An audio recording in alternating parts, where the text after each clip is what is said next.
Hey guys, welcome back to the channel. Thanks for stopping by.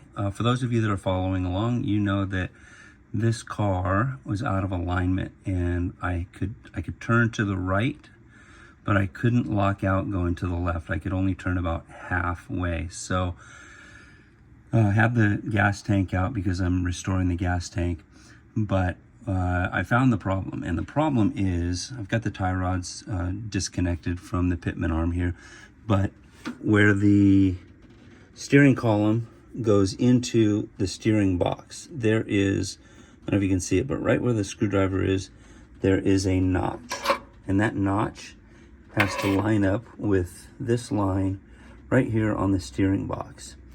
And when this car is lined up on that notch, the wheels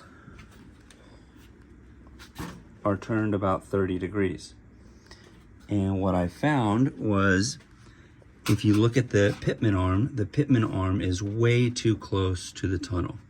And so what would happen is when I turned the car to the left, the Pitman arm would hit the tunnel here because it's so close. And so what I found was, see, if I turn the car to the left, I can only go that far, and then it's hitting the tunnel right here. So when I turn it back to, so right there is where the notch lines up. So the previous owner lined the notch up there and attached the tie rods and aligned the wheels.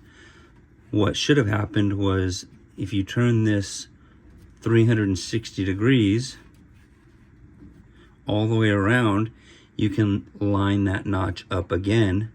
And when you line that notch up again, the Pitman arm is in its correct location. So what I'm going to do is I'm going to adjust the tie rods and hook it back up to the Pitman arm, and then I'm going to give it a try, and hopefully I have full rotation on the steering wheel and I can turn back left and right as necessary.